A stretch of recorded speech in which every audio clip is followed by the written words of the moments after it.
Hello, everyone. I hope I'm on my main Facebook page. Let me check. I was having trouble with the Zoom Facebook interface. So, hi, guys. I'm here with my viral wisdom number 74. So, tell me where you're signing in from. If you can see me clearly, hear me clearly, tell me how you're doing. Hi, guys. So before we get gathered, I just wanted to let you know that all my courses right now are at a deep discount. So go to my webpage at drshefali.com and grab a course to start the new year, to give a friend, to give yourself. They are 50% off. That's a pretty good deal. And my sisterhood community, Luminous for women only, is open till the end of the year. We open it only twice.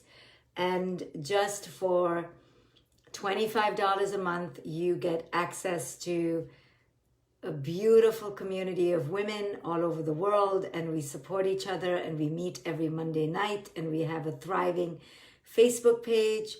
So you have a lot of opportunity if you're missing connection and you're tired of your same old female friends who don't push you to grow or allow you for new exposure, then join my Luminous community. It's all on my webpage. So take a course, grab Luminous for the year.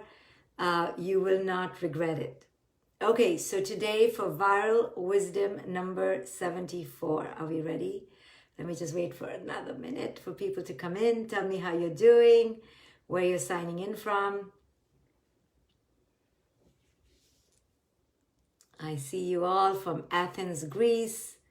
Wafsin, she registered for Awakened Heart, meditation, anger management. I have an anger course, teenagers, kids, fathers only, awakened parent course, an awakened self course, a relationship course, meditations. So lots of courses for 50% off. So go to my website and grab a course. And if you're looking to join a community of women led by myself and two of my dear friends and 1,000 strong women, join our community and be part of an exchange that is deep. You know how you always want women in your life that support you and raise you and elevate you? That's what Luminous is about. Nishti's here, she's in Luminous, and I'm sure there are other people on this page that have joined Luminous. Okay, so for viral wisdom number 74, it's a hard moment in our globe.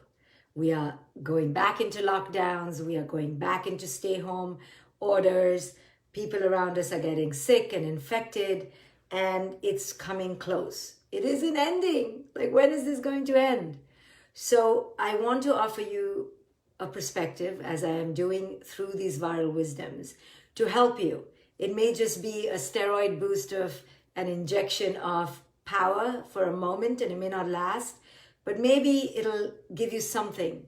So that's my hope, that I can give you a way to think about these hard times that just lessen the stress and just ease the pain a little bit, because the pain is here. We're all experiencing pain in some degree or the other. You know, we've experienced death. I've experienced death of a dear, loved relative this year. I know many of you have. We've experienced sickness. We've experienced stress of work and loss of employment and loss of income and changing, you know, the way we work and having our children home and having them be home all the time and possibly never ever leave for the rest of their lives. And our relationships, we're looking at our partners 24/7. We're like, oh my goodness, I love you, but I don't know whether I love you that much. And you are putting on weight because you're sitting at home and you're like, oh, the fridge is so close by. We don't have to walk to the cafeteria on the second floor. And now our bodies are not fitting into our clothes, but we still think we can become skinny, and we're all this good stuff, right? So it's not easy, and we want a break. And we think that a break is to go back to the old way.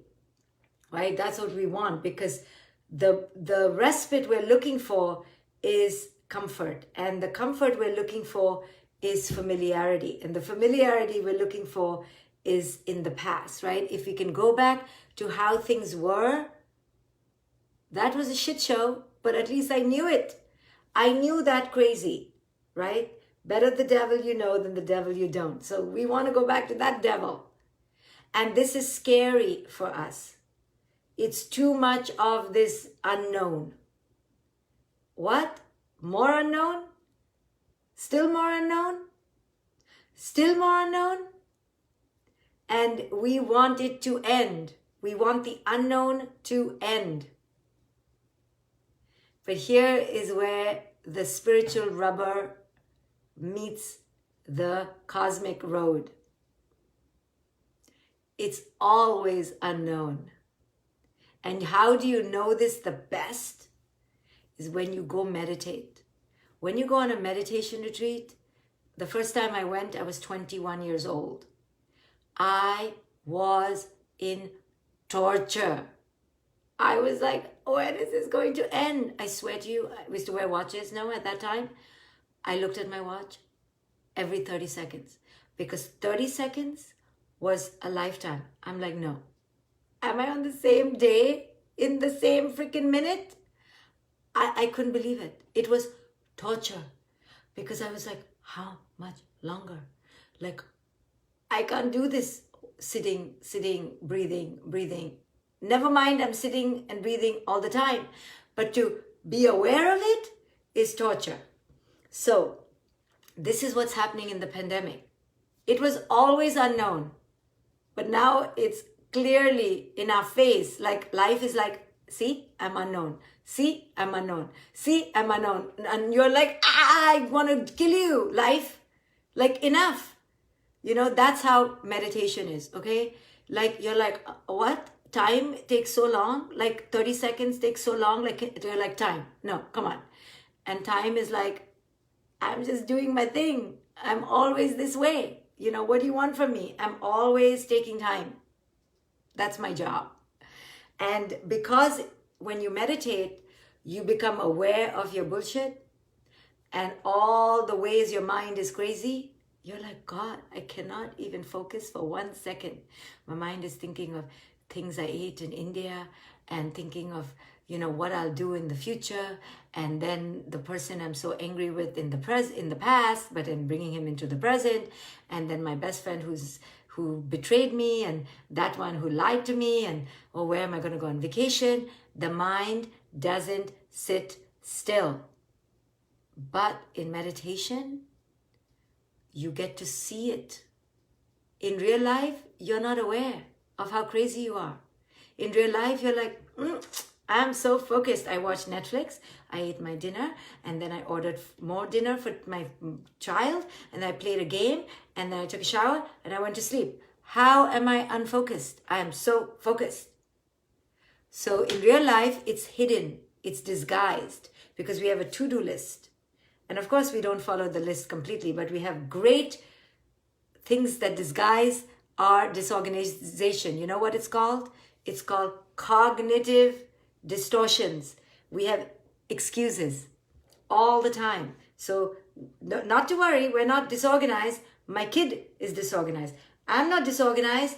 Netflix was calling my name. I'm not disorganized. My husband, you know, he eats so much and then I end up eating. It's not me. It's not me. So in real life, we hide behind lots of excuses and lots of beliefs that are all misbeliefs. So real life hides how crazy we are. Go meditate. Go to a silent meditation to notice how crazy you are. After you go to a silent meditation, you really won't call anyone else crazy because you're like, I'm crazy too. You won't really judge anyone after that because you see your own bullshit so much. You're like, oh my God. I literally do not have an intelligent thought all day, like barely one. I'm in resistance the whole day. I'm crying and tantruming and upset and complaining the whole day. So the whole meditation retreat, when I was 21, I spent judging and upset. I judged all the people around me. I judged the teacher. I judged the place. I judged the way people went to the bathroom. I judged their smell. I judged the food. I judged the accents. I judged the teaching. I judged Buddha himself. I even judged the Buddha. And then only on day 9, 10, 11, after bloody so many days of noticing my judgment, I realized the point of the meditation was to notice the judgment. And the point was to not judge the judger. So I stopped judging the judger, but the judgments kept going. And this is what you notice when you meditate.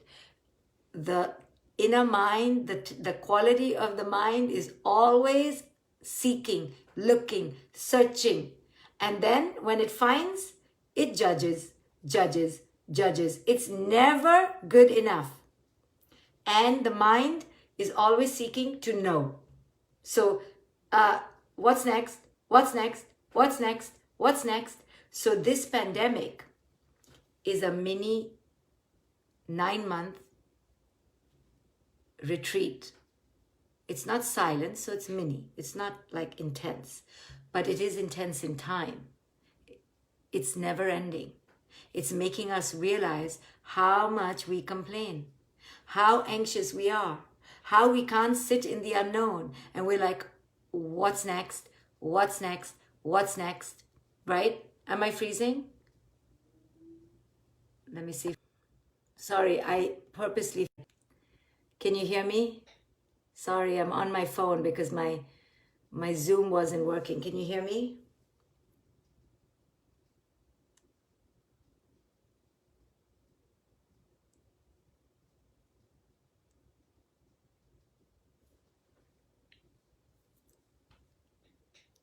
I'm coming back, don't worry. I'm just waiting for you to tell me if I'm back.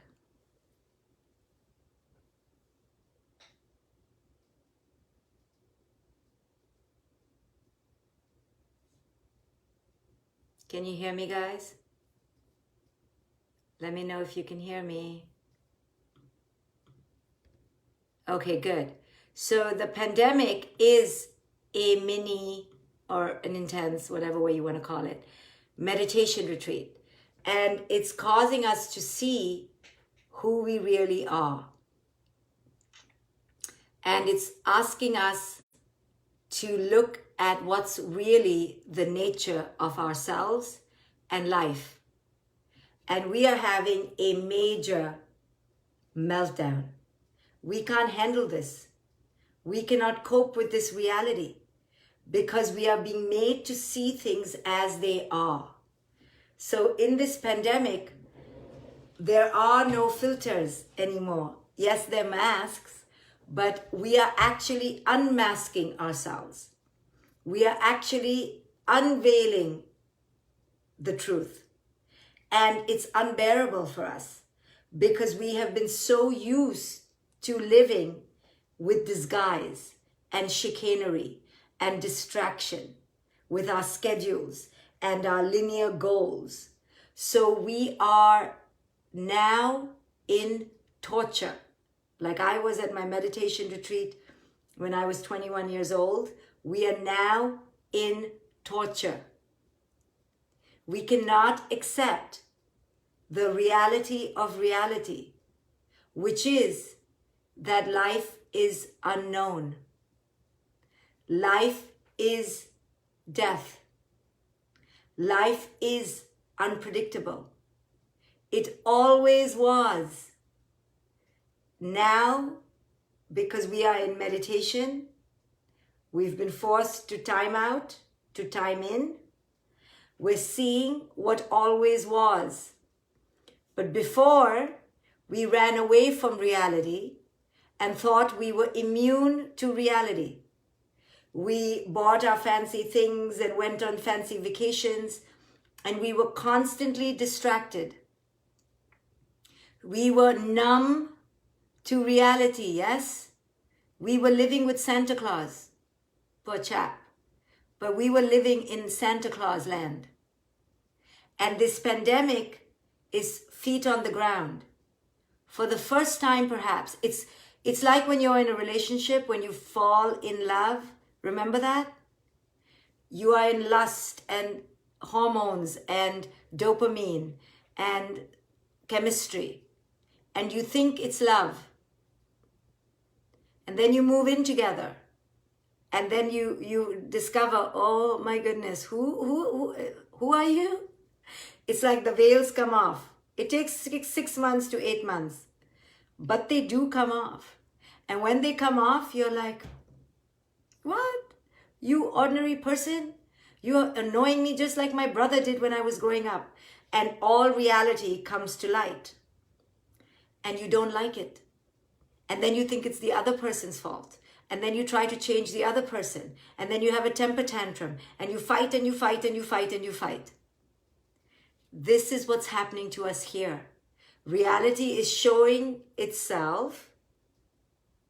And we are having a major meltdown. And we're blaming the husband or the wife. In this case, it's called Corona, COVID-19. And we are praying to God that take away COVID and I'll be really good. You know, many women come to me when they're done with their husbands. They're like, really? If it wasn't for him, I'd be rich and I'd be skinny and I'd be happy. Till I show them that it has nothing to do with the husband, only a little bit. And the same here with COVID and this pandemic. It's not the pandemic. It is a trigger. It is a stimulus, but it isn't the cause of how you're feeling. The cause for how you're feeling is because you're seeing reality as it is. And you are not happy. You're like, no, mommy, no. I don't like the rain. You know when your kid goes crazy and your kid says, I don't like air. I don't like the outdoors. And you're like, this kid is crazy. Kid, it's the outdoors. I don't like air. My daughter still says to me today, Mom, you're smelling of the outdoors. So we adults are no different. We're like, I don't like this. Like what? Life? Yeah, I don't like it. I want to be happy. You told me I could be happy, Mom, when I grow up. This is not making me happy. Because we were sold to happiness that now that we are not happy. We can't go eat outside. We can't go to Costa Rica and travel the world. We are so pissed off. It's like we are our entitlement. We were entitled to be happy. What the hell? 2020 was supposed to be the year of clear vision. It is the year of the clearest vision, by the way. 2020 did stand to its promise. I don't think I've ever seen so clearly as I've seen in 2020. And in America, we have seen it so clear. It is so clear in 2020. Who is a racist? Who isn't? Who's on the side of the poor and the hungry and the destitute and who isn't? Who's delusional and who isn't? Who is hate-filled and who isn't? Who stands for those who are disenfranchised and who doesn't? And mostly, as a universe, as a globe, we are seeing the nature of our own mind. Now, is it tough? Do I love that Corona is here? Absolutely not. Absolutely not. But I know that my reality, in the reality, my inner reality in nature, relies on me. And it relies on my capacity to tolerate the nature of reality. Like when I went to meditate at 21, and I was pissed off that a second took so long, and that 10 days was so long, like 10 days, and time was only going to go as far as time wanted to go, and I could do nothing about it. And that I couldn't focus because I couldn't focus, but I didn't like what reality was showing me, and I wanted to run away.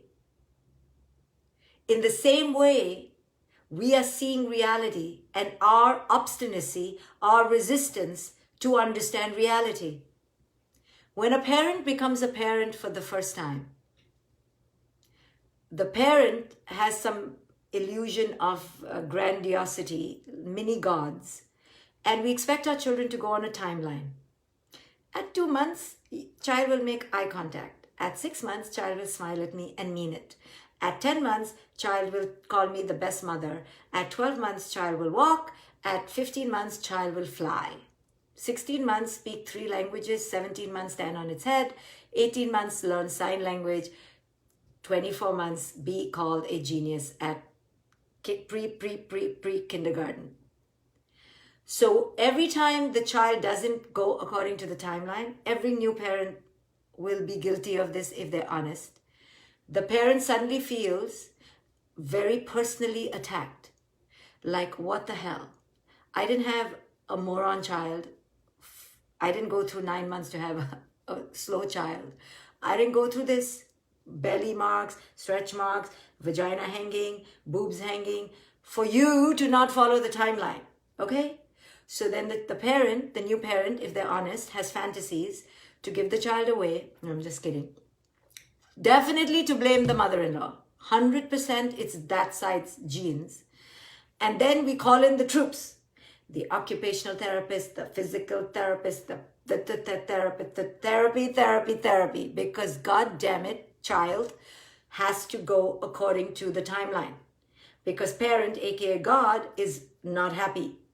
Like my genes, like what the hell? You know, hello. The pediatrician said this is supposed to happen. So we wait. But children, that's why I write the books I write, because I was that parent in my own silent, subtle way. I was like, why isn't this child not learning 16 languages? And why does the child not look like me and act like me and talk like me? So when I began to notice my insanity, I began writing about it to help other parents not be as insane. My gift from my insanity to humanity. But when we begin to do this, we realize that, our children have their own timeline. And we're like, why didn't anyone tell me this? Maybe I wouldn't have had children, because I'm not having children for them to have their own timeline. Like, I have friends for that, or I have my partner, my husband for that. I'm trying to get him to be on my timeline. I have hard enough time doing that. I don't need to have children to be on their own timeline. So why did anyone tell us to not have children unless they were our puppets? Puppets? Yes. Children? No. Why didn't anyone tell me this? Like, I really was signing up to have a puppet. A little toy that I could wind up and then shut down. So when the parent realizes that holy baloli baluli, this is like not happening according to my will, the ignorant parent has child number 2. Then child number 3. In some countries, that's the formula. I am so wise. I woke up after child number 1. I realized, this is a shit show times 18 years. And this is not going according to my will. No, I'm just teasing. I realized, in all humility, only because I was insane, that some wisdom shot through the psych ward that I was in my head. And I got the epiphany that, the child is not supposed to follow the timeline. The child is their own being. I totally missed that. Like, I missed that in the Lamaze class. Like, I totally missed it. And so I write books about it. And then Oprah calls my work revolutionary. It's like, none of us knew this. What? Children are their own spirits? Like when I write a meme, children are their own spirits, I get like 1 million likes. Because it's really an epiphany. Now, what does this say about us? Now, I speak tongue-in-cheek, yes? It's all loaded with humor and sarcasm pointed at us, so don't get offended. But what does this say about us? That we are really out of touch with reality. I was completely out of touch with reality. I really don't know if I would have had a child. But I became smart, only had 1. I caught on fast. I was like, if I can't control this being, I don't want to have any more. Thank you very much. I'm done. 1 is enough. So, because I only wanted to do it if it was going to go my way. Why would I do it? It's my life. Why should I give my life away? So, in the same way, the pandemic has shown us that life, like children, doesn't have a timeline. It doesn't have a prescription. It doesn't have an order. And it bloody doesn't go your way. Okay? So wake up. Your children have been trying to tell you this. Your husband has been trying to tell you this. And for husbands, your wife has tried to tell you this. That there is no control. Okay? So when are we going to realize that it's a shit show from beginning to end? There is no obedience. Life is not obedient. And you are not God. And you are not entitled to a happy life. Because all of that was a smoke and mirror comedy show at the fair. It was the booth you went in to get entertained, and it was a lie. It was entertainment. Real life is real life. It's difficult. It's chaotic. It doesn't follow timelines. It's unpredictable. It's unknown, just like your children. It doesn't live in the future. It lives in the present. It will never be under your complete control. You will never know it. You can write the Torah, the Bible, and 10 more books claiming to know. But you will not know what will happen in your children's lives or your life in this next moment. Now, meditators get it. We're like, we get it. And meditation, the skill and the art of meditation is learning to sit in the unknown. And sit some more. How long? More. How much more? A lot more. When will it end? Never. So this pandemic is the living meditation. It is teaching people what wisdom teachers grow hoarse teaching. It's here. It's unpredictable. It's non-linear. There's no happiness. It's a shit show. There's no control. Now sit in it. How much longer? A lot longer. When will it end? Never. This is life. And our waking up to it is waking out of toddler consciousness to wisdom consciousness. Ending the narcissistic entitlement that people or life should go according to your movie. You're not the conductor, you're not the orchestrator, you're not the driver. You're only, surely, in charge of only your reactions. You're not even in charge of your life, because your life is co-created with life. Your life is biology. You're not in charge of your biology.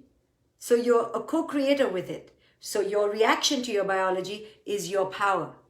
Your reaction to life is your power. Your reaction to your crazy children is your power. Your reaction is your power. And in your reaction is your co-creation. But you can only get it when you understand who you're reacting with, who you're co-creating with. You're co-creating with life. Life is supremely under its own timeline, is supremely obstinate. It is what it is, what it is, what it is. And what it is death. Just like when you wanted to have a child, where did that child come from? That child came from formlessness, from no life, right? From non-here. It came from non-physical to physical. So now when we die and go back into non-physical, we tantrum. Now there's natural grief, but we resist that. Yet life came from non-life. Life came from non-physical. So with physical, non-dually is non-physical. In the same way, death has to come. In the same way, every moment is unknown. Religion has us believe that we can know. Sorry. No. So true wisdom is seeing life for as it is. And that's why our children are our greatest teachers, because if you follow the child spirit, they're fully in the now. They're always in the unknown. They have feelings like waves. They come and they go. They can sit with their feelings. They have no problem. They'll cry for 24 hours, no problem. Because they're not looking for utopic happiness. They just are who they are. In the same way, life asks us to accept it as it is. It comes and it goes from non-physical to physical to non-physical. It's eternally changing. It's never under our control. It's forever and always and more and more and more unknown. Now, our task is to grow up and sit with it without resistance, without fear, with the knowing that this is life. And if that makes us cry, cry. But it still doesn't change life. So it's time to move away from resistance to surrender. And with that comes tears and grief. And that's okay, because we're not looking to be happy. We're looking to be real and authentic and here in the present moment. So thank you guys for joining me. My courses are 50% off. Join Luminous and continue on your growth. I will see you when I see you, maybe next Sunday. Bye, guys.